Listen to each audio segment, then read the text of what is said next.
ஓம் சாந்தி. இறைவன் பகவான் மிக உயர்ந்தவராகவும் சர்வ சக்திவானாகவும் இருப்பதால் பரந்தாமத்தில் உயர்ந்த இடத்தில் அமர்ந்து கொண்டிருக்கின்றார். இந்த இடத்திலிருந்து அனைவருக்கும் உதவியையும் அவரது துணையையும் சதா வழங்கிக் கொண்டே இருக்கின்றார். ஜென்ம ஜென்மமாக இந்த தந்தையிடமிருந்து நான் உதவியை பெற்றுக்கொண்டே வந்துள்ளேன். இப்பொழுதோ இதே தந்தை இறைவன் என்னிடமிருந்து ஓர் உதவியை எதிர்பார்க்கின்றார். இந்த உதவி நான் கனவிலும் எதிர்பார்த்ததில்லையே. ஆம், சத்யுக ஸ்தாபனைக்காக பூமியில் ஸ்வர்க்கத்தை கொண்டு வருவதற்காக எனக்குள் ஓர் மாற்றத்தை கொண்டு வருவதுதான் அந்த உதவியாகும். இதன் மூலம் என்னை பதமாபத பாக்கியசாலியாகவும் முக்தி மற்றும் ஜீவன் முக்தி அடைந்த ஒப்பற்ற ஆத்மாவாகவும் மாற்ற இருக்கின்றார். பாப்தாதா என் முன்னால் வந்து எனக்கு திருஷ்டியை வழங்கிக் கொண்டிருக்கின்றார். போன கல்பத்தில் பாப்தாதாவிடமிருந்து நான் அடைந்த அளவற்ற பொக்கிஷங்களை நினைவிற்கு கொண்டு வருகின்றேன். பாப்தாதாவின் கை மீது கை வைத்து நான் உறுதியளிக்கின்றேன், பாபா,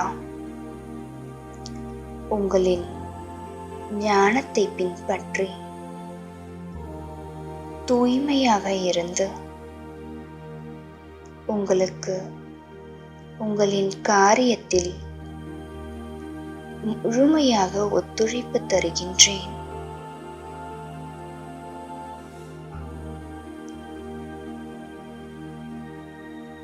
பாப்தாதா இந்த உறுதிமொழியை வாங்கிக் கொண்டு என்னை அவரின் ஆசீர்வாதங்களால் நிரப்புகின்றார். நான் இறைவனின் துணைவனாவேன். ஓம் சாந்தி.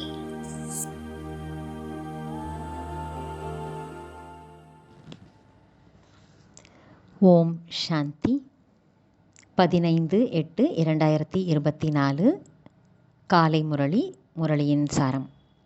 இனிமையான குழந்தைகளே, உங்களுக்கு உண்மையான சுதந்திரம் கொடுப்பதற்காக, யம தூதுவர்களின் தண்டனைகளிலிருந்து விடுவிப்பதற்காக, ராவணனின் அடிமைத்தனத்திலிருந்து விடுவிப்பதற்காக தந்தை வந்திருக்கின்றார்.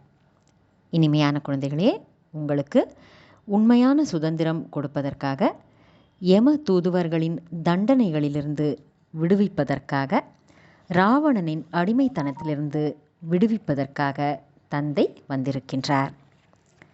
பாபா இன்னைக்கு கேள்வி கேட்குறாரு. தந்தை மற்றும் குழந்தைகளான நீங்கள் புரிய வைப்பதில் முக்கியமான வித்தியாசம் என்ன இருக்கிறது? பதில்: தந்தை புரிய வைக்கும்போது இனிமையான குழந்தைகளே என்று சொல்லி புரிய வைக்கின்றார். இதன் மூலம் தந்தை சொல்லும் விஷயங்கள், பாபா சொல்லும் விஷயங்கள் அம்பு தைப்பது போல் பதிகிறது.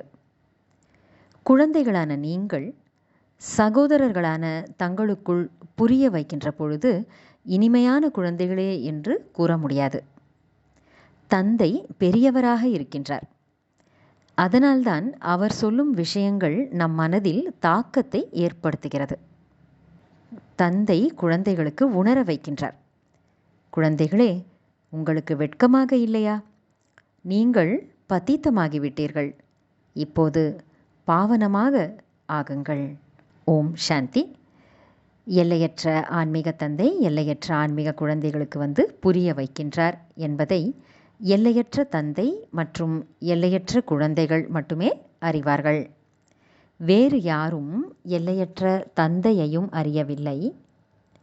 தன்னை எல்லையற்ற குழந்தை என்று ஏற்றுக்கொள்வதும் இல்லை.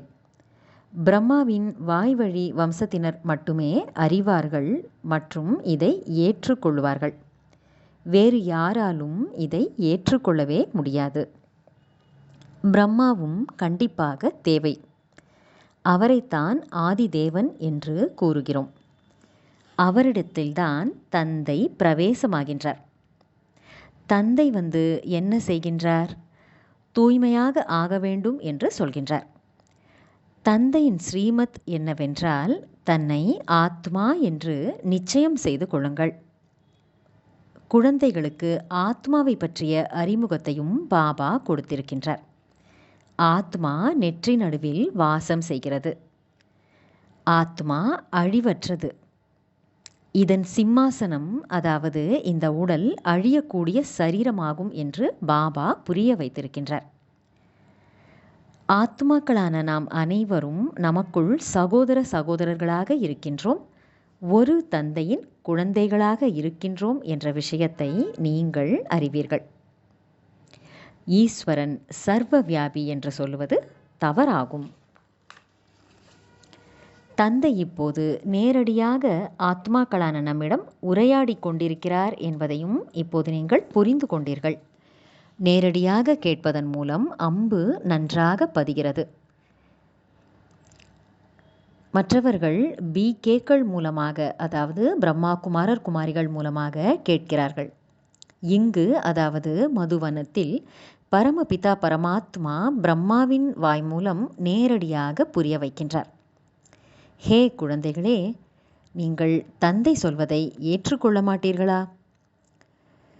நீங்கள் அனைவரும் யாருக்கும் சென்று இவ்வாறு கூற முடியாது அல்லவா? அங்கு தந்தை இல்லை. இங்கு, அதாவது மதுவனத்தில் தந்தை அமர்ந்திருக்கின்றார், பேசிக்கொண்டிருக்கின்றார். குழந்தைகளே, நீங்கள் தந்தை சொல்வதை கேட்க மாட்டீர்களா? அஞ்ஞான காலத்தில் கூட தந்தை புரிய வைப்பதற்கும் சகோதரர் புரிய வைப்பதற்கும் வித்தியாசம் உள்ளது. தந்தையின் பிரபாவம், அதாவது தாக்கம் ஏற்படும் அளவுக்கு ஒரு சகோதரன் கூறும் பொழுது ஏற்படாது. ஏனெனில் தந்தை பெரியவர் அல்லவா? ஆக பயம் இருக்கும். உங்களுக்கும் தந்தை புரிய வைக்கின்றார். உங்களது தந்தையான என்னை நினைவு செய்யுங்கள். என்னை அடிக்கடி மறந்து போவதற்கு உங்களுக்கு வெட்கமாக இல்லையா என்று தந்தை நேரடியாக இவ்வாறு சொல்கின்றார் என்றால் அதனுடைய தாக்கம் உடனே ஏற்பட்டு விடுகிறது. நல்லது. தாரணைக்கான முக்கியமான சாரம். ஒரு தந்தை கிடைத்து விட்டார் என்பதால் வேறு எந்த விஷயத்தை பற்றியும் கவலைப்படக்கூடாது.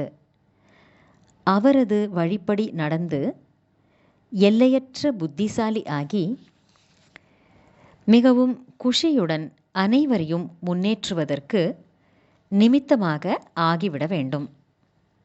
இரண்டாவது, யம தூதுவர்களின் தண்டனைகளிலிருந்து விடுபடுவதற்கு அல்லது உண்மையான சுதந்திரத்தை அடைவதற்காக கண்டிப்பாக தூய்மையாக வேண்டும். ஞானம் என்பது வருமானத்திற்கு ஆதாரம் ஆகும். இதை தாரணை செய்து, அதாவது தங்கள் வாழ்க்கையில் கடைபிடித்து செல்வந்தர்களாக ஆக வேண்டும். வரதானம். பாபா இன்னைக்கு என்ன வரதானம் சொல்றாருன்னா, ஞானத்தின் லைட் மற்றும் மைட்டின் மூலம், அதாவது ஒளி மற்றும் சக்தியின் மூலம் தவறை சரியானதாக மாற்றிவிடும் ஞானம் நிறைந்த ஆத்மா ஆகுக. ஞானத்தின் ஒளி மற்றும் சக்தியினால் தவறை சரியாக மாற்றும் ஞானம் நிறைந்த ஆத்மா ஆகுக. விளக்கம்: ஞானமே ஒளியும் சக்தியும் என்று அழைக்கப்படுகிறது. அதாவது லைட் அண்ட் மைட் என்று சொல்கிறோம். எங்கே ஒளி இருக்குமோ, அதாவது வெளிச்சம் இருக்குமோ, அதாவது ஞானத்தின் தெளிவு இருக்குமோ, அங்கே இது தவறு, இது சரி, இது இருள், இது வெளிச்சம், இது வீணானது, இது சக்தி நிறைந்தது என்று புரிந்து கொள்ள முடிகிறது. மேலும் தவறென்று புரிந்து கொள்ளுபவர்கள் தவறான கர்மம் அல்லது தவறான எண்ணங்களுக்கு வசப்பட மாட்டார்கள். ஞானி ஆத்மா என்றாலே புத்திசாலியானவர்கள். ஞானமே வடிவானவர் இப்படி நடந்திருக்க வேண்டும் என்பதை சொல்லாமல் இருப்பார்கள். ஆனால் அவர்களிடம் தவறையும் கூட சரியாக மாற்றிவிடக்கூடிய சக்தி இருக்கும். இப்படித்தான் நடந்திருக்க வேண்டும் என்று வெறுமனே வார்த்தையினால் சொல்ல மாட்டார்கள். ஆனால் தவறானதை சரியானதாக மாற்றிக்கொள்ளுவார்கள். அந்த சக்தி அவர்களிடம் இருக்கும் என்று பாபா சொல்கிறாரு. அதனால் இன்றைக்கு ஞானம் நிறைந்த ஆத்மா என்று வரதானம் கொடுத்திருக்காரு. ஸ்லோகன்: யார் ஒருவர் எப்போதும் தனக்கும் பிறருக்கும் நன்மையை விரும்புபவராக நல்ல சிந்தனையாளராக இருக்கிறாரோ அவர்தான் வீணான சிந்தனையிலிருந்து விடுபட்டு இருப்பார். நல்லது. இனிமையிலும் இனிமையான வெகு காலம் கழித்து காணாமல் போய் கண்டெடுக்கப்பட்ட செல்லமான குழந்தைகளுக்கு தாயும் தந்தையுமான பாப்தாதாவின் அன்பான நினைவுகள் மற்றும் காலை வணக்கம். ஆன்மீக குழந்தைகளுக்கு ஆன்மீக தந்தையின் நமஸ்காரம். ஆன்மீக தந்தைக்கு ஆன்மீக குழந்தைகளின் நமஸ்காரம். ஓம் சாந்தி.